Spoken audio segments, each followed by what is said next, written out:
necessary conditions to be Christ's disciples. Ang mga butang ba nga gikinahanglan aron nga mahimuta ang mga tinud-an o disipulo ni Jesus, mga igsoon. Ang atuang text makita nato in the book of Luke chapter 14, 25 down to 33. And then ang pulong sa Dios nagkanayon, so kung na may Bible, sundalang ko ninyo diha.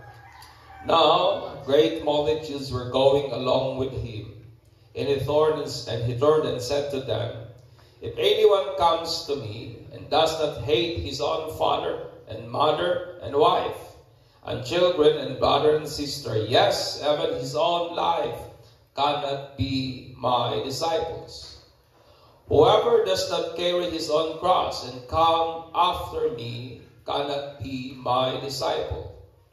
For which one of you, when he wants to build a tower, does not first sit down and calculate the cost to see if he has enough to complete it? Otherwise, when he has laid a foundation and is not able to finish, all who observe it began to ridicule him, saying, this man began to build and was not able to finish. Or what king, when he sets out to meet another king in battle, will not first sit down and take counsel whether he is strong enough with 10,000 men to encounter the one coming against him with 20,000? Or else, while the other is still far away, he sends a delegation and asks term of peace. So therefore, no one of you can be my disciple who does not give up all his possessions. Amen. Mao nang ingon ni Jesus Christ. Aning kinabuhi ang mga igsoon, may mga certain gyud nga qualification nga gikinahanglan sa mga certain gyud nga mga trabaho or buluhaton. Kung nang-apply ka nga mahimong driver, kinahanglan una kabaligyo ka mo drive. Amen ba? Lisod ko, bakit basig mapareha tangdod sa una ba nang-apply og drive? Dahil pa kabalo mo drive, ang nasa kaisog lang yun. Isara ka na putpul. No, kay nasagik na niya ang sakyanan mga igsoon. Kung mag-apply tang mahimong educator, mahimong bang magtutudlo, kinahanglan nga may degree ta. Kinahanglan nga may papiltang ginahawiran nga qualified ta sa pagtudlo kay natay na hibawan. Mao na mga igsoon nga mao man pud sa pagsunod, mao man pud sa pag-follow kay Jesus, ingon nga iyahang mga tinud-an.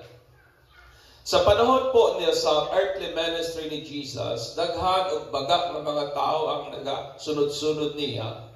O during their days, kani nga mga tao wala kini pribilehiyo o daghan nila, dili sama sa atong panahon karon ba.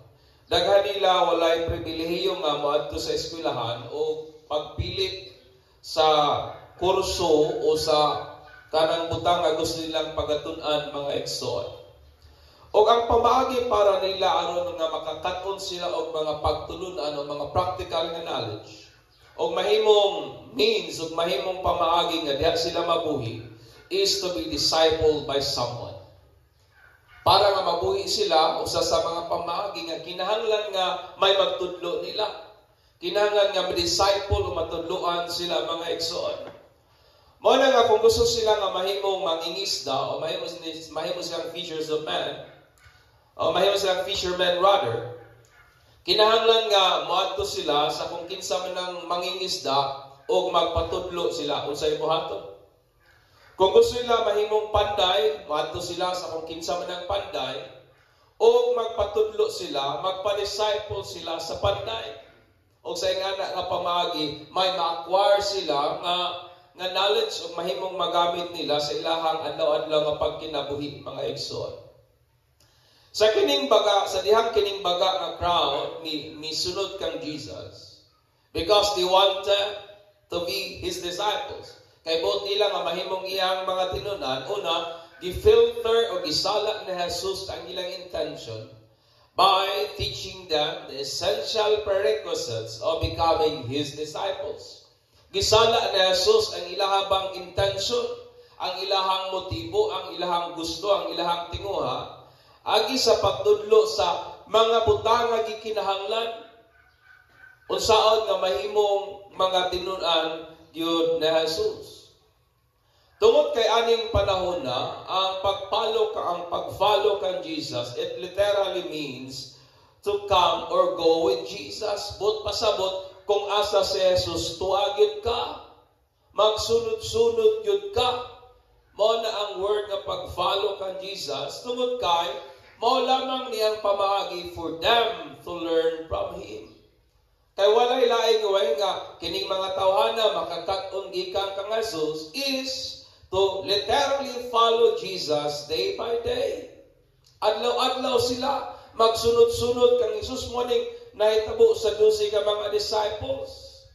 Since nga si Jesus mga igsoon wa naman karon sa earth, na naman siya sa tuong bahin sa Amahan, ang pagsunod kang Jesus, ingon nga iyang tinun-an, is also to be discipled by a disciples of Christ.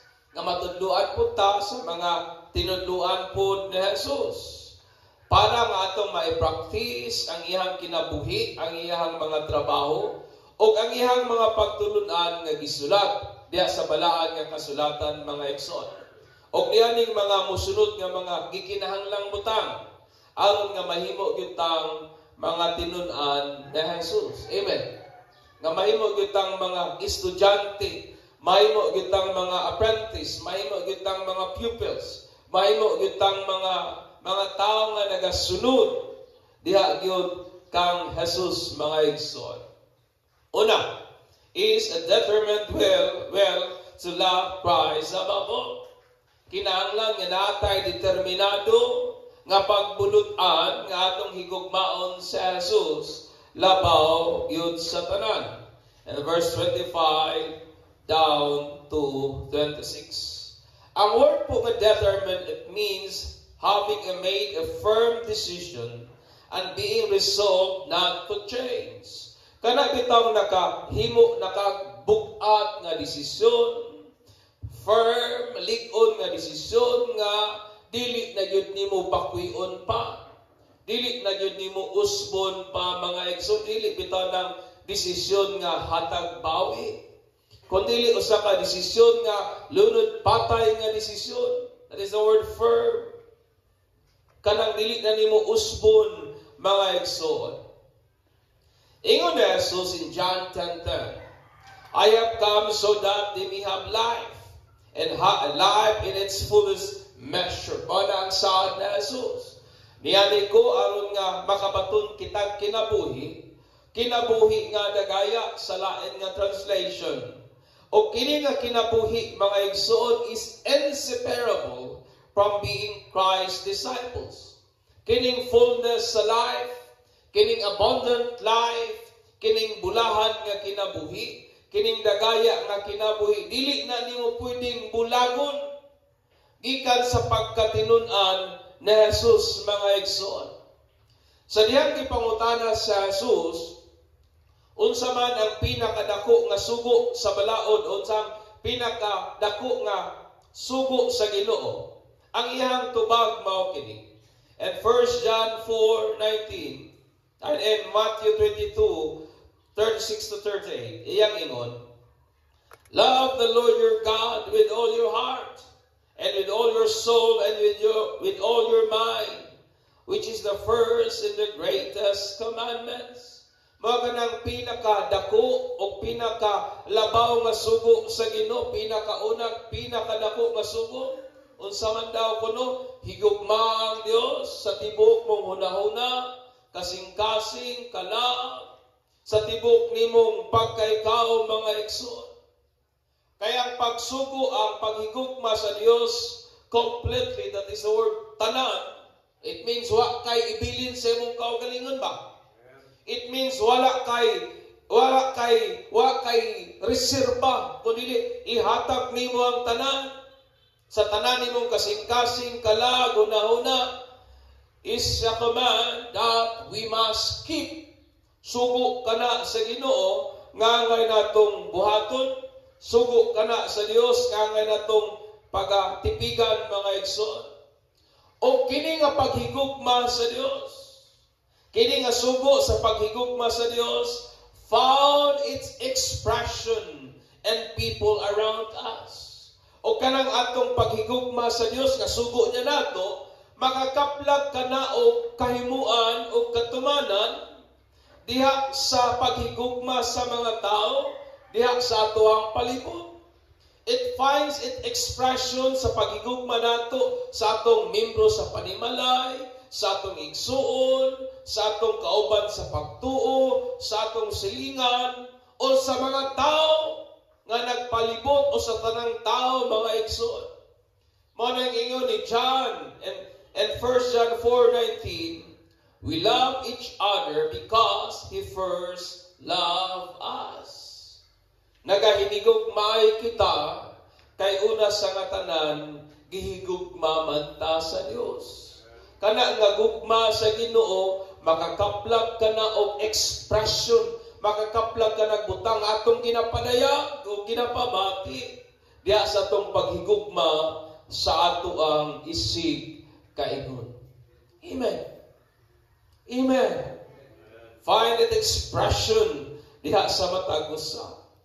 Mingon si Jesus, if we want to follow Him for a better reason, nga buot lagitang mahimong iyahang tinunan, atong miaging buwan o kay ang Surigao, kay daghang mga tinunan, kinsa to si Dato Adlaw, nga sila daw kuno ang tag-iya sa tanang lugar aning kalibutana, kay ilaha daw na.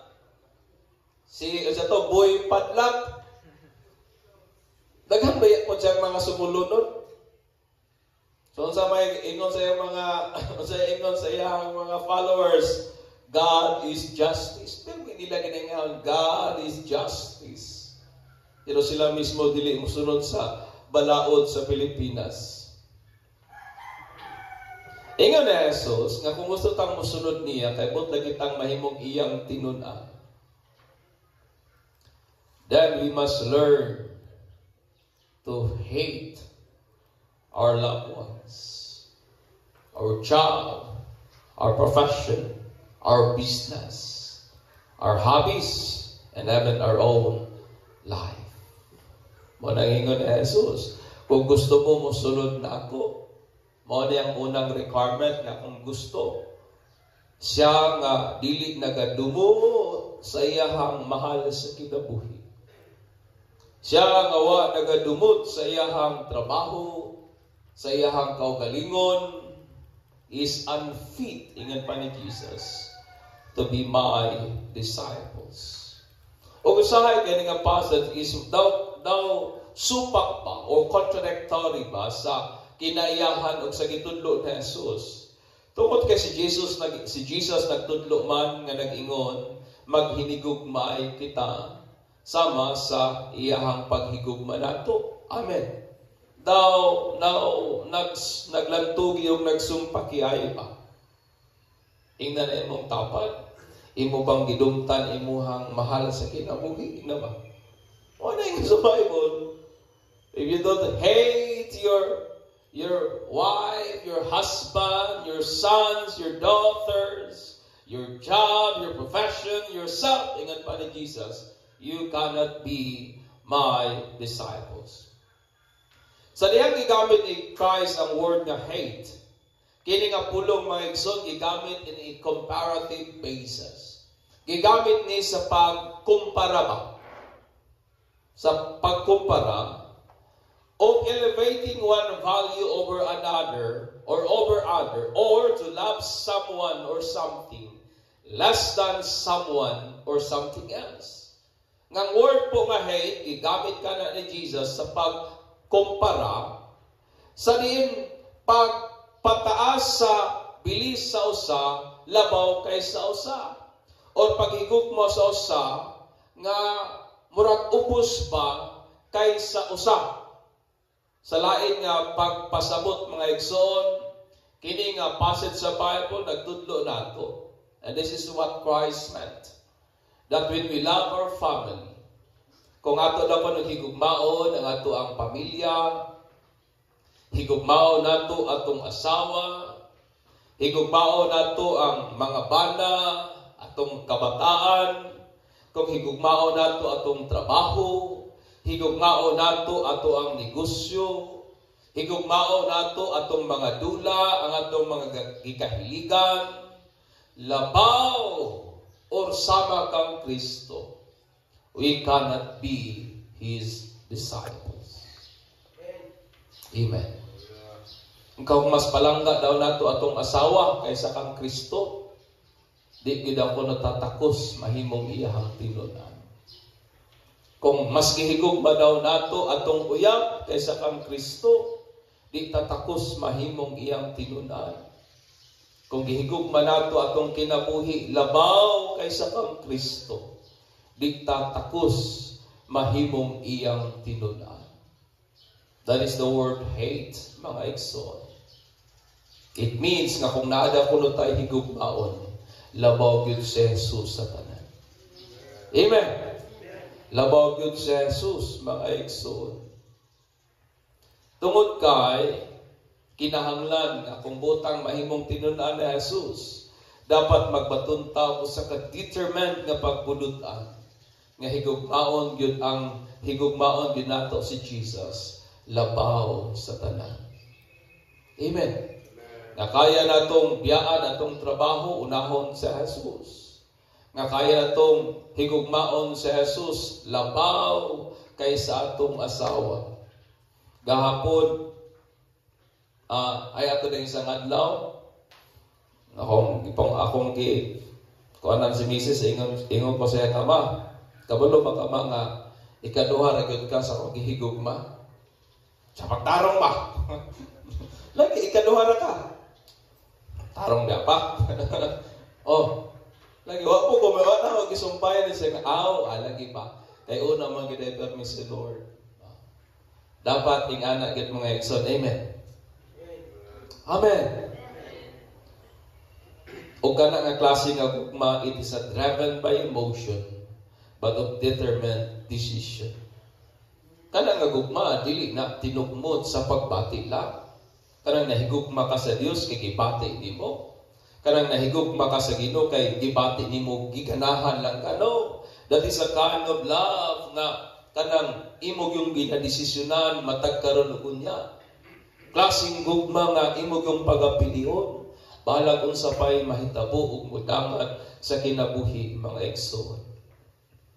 Kini nga greater love para kang Christ is an inner divine enablement that comes from the Holy Spirit. Dili ni ato-ato nga gugma, kundi naggikan kini sa pagpamuhat sa balaan nga espiritu.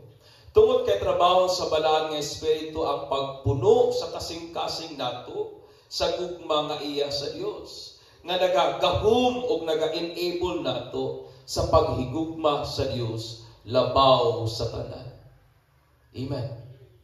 It is the work of the Spirit of God that filled our heart with the love of God.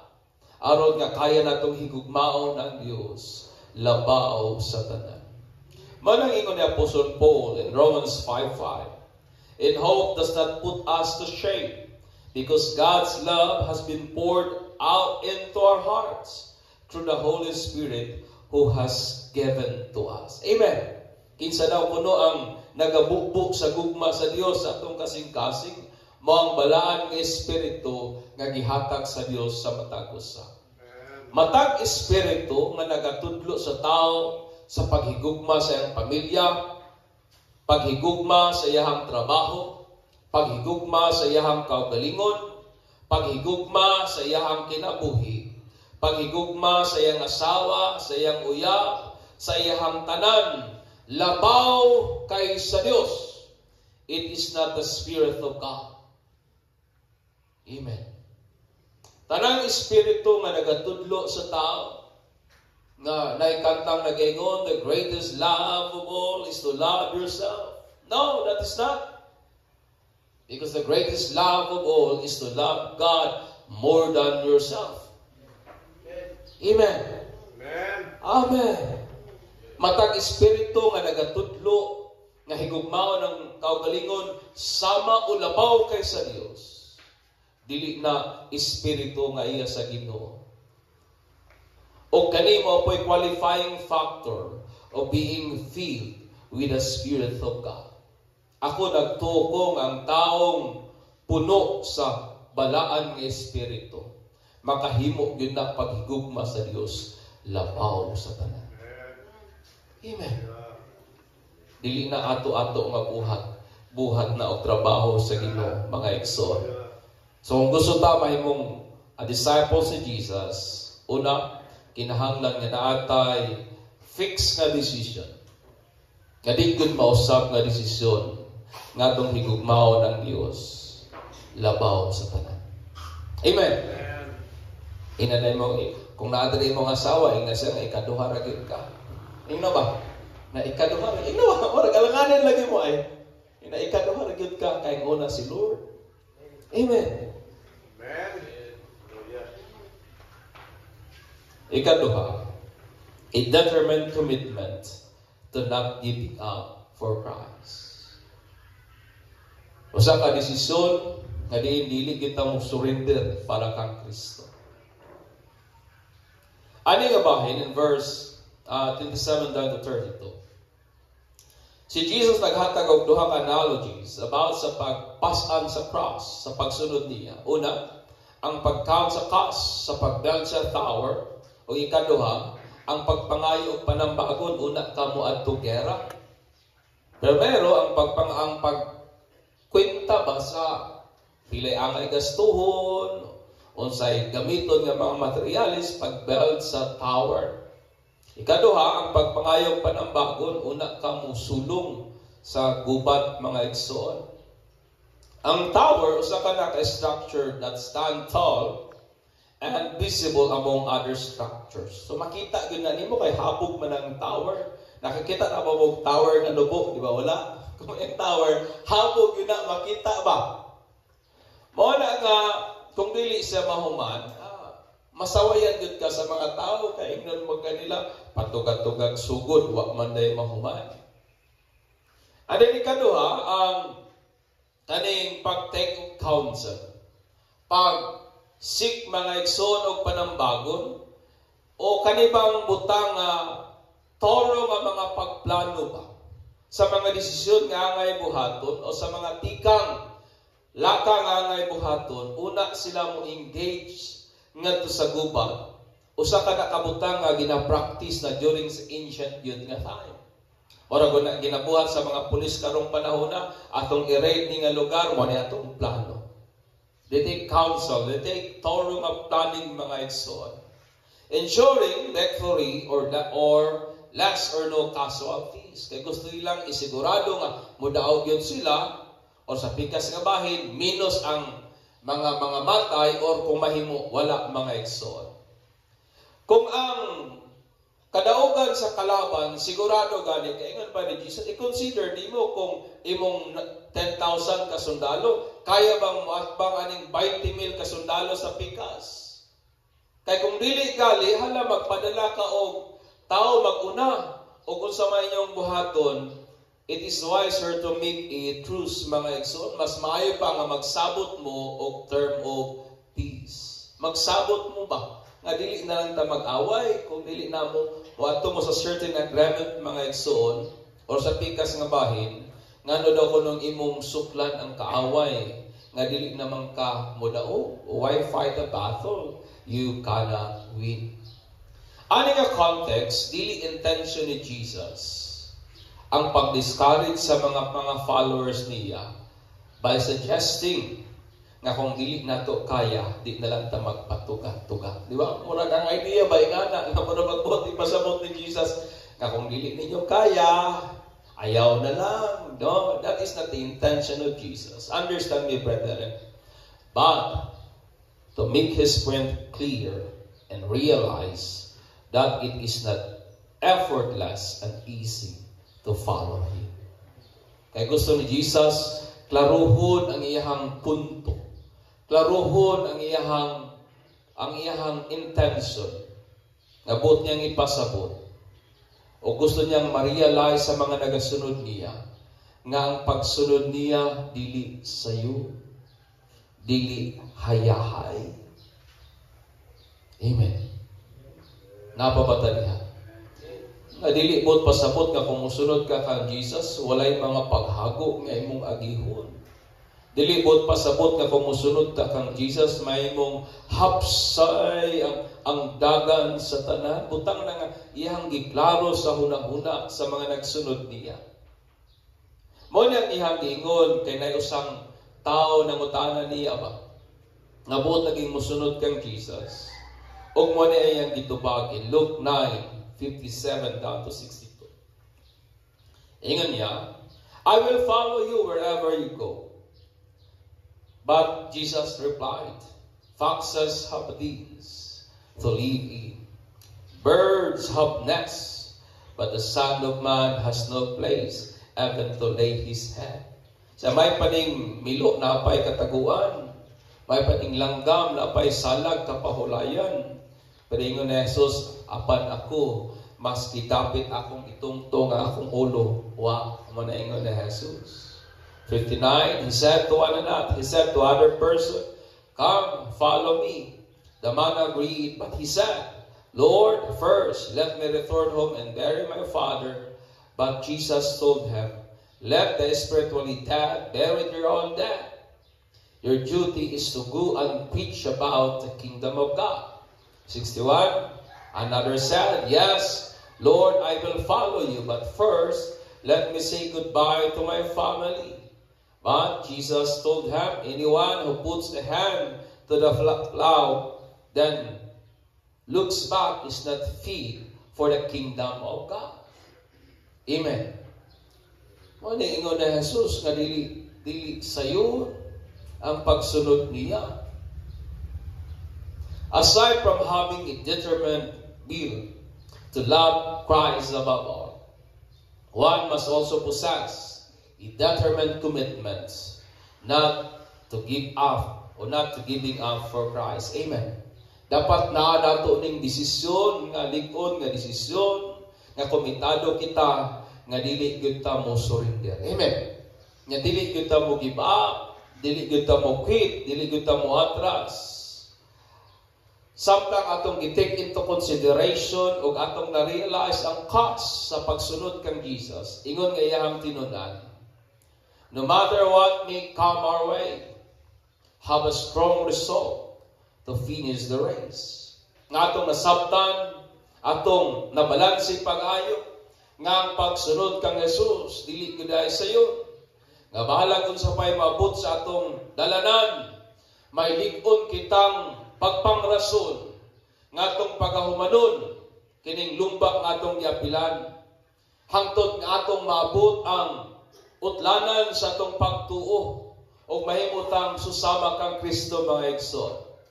Kay may panultihon nga nag-ingon nga kining mga quitter dili gyud nimo daog o kaning mga madaugon dili gyud nimo quits. Amen. Quitter never wins. The winner never quits mga igsoon. Tungod kay ang pag-quit o kining pag-surrender, it begins with the mind and so is not giving up. Ingon nga ang pag-surrender nagsugod sa una-una. Mao man pud mga igsoon ang dili pag-surrender. Mao na nga musuta nga mosunod kang Jesus, kinahanglan nga natay determined nga commitment nga dili gyud ta mo give up, dili gyud ta mo surrender. Ato yung humanon kining butang atong nasugdan. Amen. Bahala pag magkinausang dagan sa kalibutan. Ikatulo, a determined existence for Christ. Yang ingon ng 33, so therefore, no one of you can be my disciples who does not give up all his own positions. Ingnan mong tapat, imo na bang gi-give up tanan nimong bahandi? Ingnan ba? Imo na bang gi-give up imong balay? Imong bank account, imong asawa o pinila niya, tanan. Everything, ingon pa ni Diyos, kaya iyang ingon, tanan man. Nga kung di daw kung nato na buhaton, we cannot be His disciples. Sa dayang gisugo ni Jesus, kita sa pag-give up sa tanan, it means the entirety. It means tanan, walay ibilin, maski gamay. Tanan, mga igsoon. O kining pulong po nga positions is primarily means to exist or to be. That is the word position. Kanang naakawa or mahimong ikaw in a state or condition o ginagamit ka na sa paghulagway sa existence o sa pagkaanaa sa usang butang, physical man or abstract. O kini nga konsepto sa existence was often tied o ilahaning ginalambigit kanunay sa social nga estado o ingon man sa material nga posisyon. Sa kahimtang nimo, unsa ka man sa imong sa estado nimo o sa imong material nga wealth. O sa gibot pasabot ani nga text mga igsoon is this, that to be Christ's disciples, we must be determined that our existence, our way of living, our subjective reality is Christ. Nga sa lain nga pagka-istorya bot pasabot, that is to say that we live and breath for Christ. Nga atong pinaka-existence, nga atong pinaka-pagkaanaa ka karon, maginhawa man ka, matagpitik sa imong pulso, matagpitik sa atong kasing-kasing is for Christ. Nga ang pinaka-essence sa atong existence, ang pinaka-essence nganong nata mga igsoon is Christ. That our identity in our most valued wealth in this life is Christ. Nganing kinabuhia ang atong pagkakita o ang pinakapililo natong bahandi mao gyud si Kristo mga igsoon. Amen. Mao gyud si Jesus. That the essence of our existence is Christ. Nga wa ta nabuhi para sa atong pamilya, wa ta nabuhi para sa atong trabaho, wa ta nabuhi para sa atong pangandoy, nabuhi ta para kang Kristo mga igsoon. That is the very essence of our existence is Christ. Muna yung Jesus na kung may butang gihigugma ta, labaw kay sa niya, we are not fit to become His disciples. Na kung ang atong existence aning kalibutan na, we exist for our family, we exist for ourselves. Kung nag-exist ta para pagkabot sa atong mga pangandoy, then Jesus said, no, it's not. You need to reassess, redefine your purpose in life. Because to be Christ's disciples, one must exist only for Christ. Amen. Kinahanglan nga kita ang atong existence para lamang kang Kristo mga igsoon. O sa ibuti pasabot, simple as this. Nga sa atong panguna-una, sa atong pagbati, nga kung magtrabaho man ta, sa matagbango nato, matagkarunugon niya, sa matagkatulog nato mga igsoon, sa matagkatawa nato, sa matagluto nato, sa matagkaw nato, ingon man sa mataglaban nato, kinsa may kapaklaban rin. It means, sa matagpangita nato kwarta, sa matagpanginabuhi nato, sa matagbuhat nato sa atong negosyo, every time nga moadto mo sa inyong opisina, every time nga mag-report mo sa inyong opisina, whatever you do, mga igsoon, it is for Christ, it is through Christ, and it is in Christ. Amen. Malingon ni Jesus, nga kung ang imong pinaka-existence is not for Him, you cannot be His disciples. Dapat ang imong pagkaasawa para kang Kristo. Ang imong pagkabana para kang Kristo. Ang imong pagpangabudlay para masustain ang needs sa imong family, it must be done for Christ. Amen.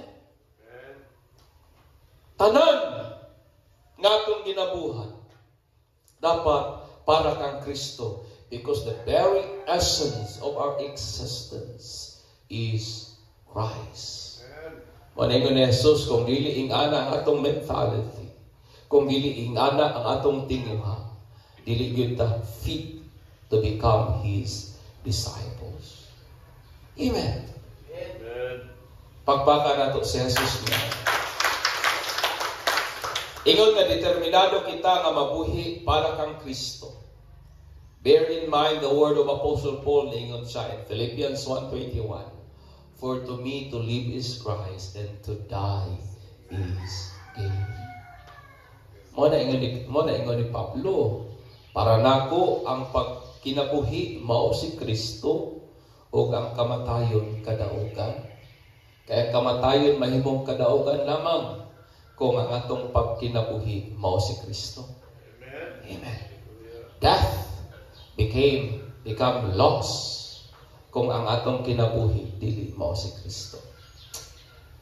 Understand me, brethren, abundant life is a promise only attainable by becoming a disciples of Christ.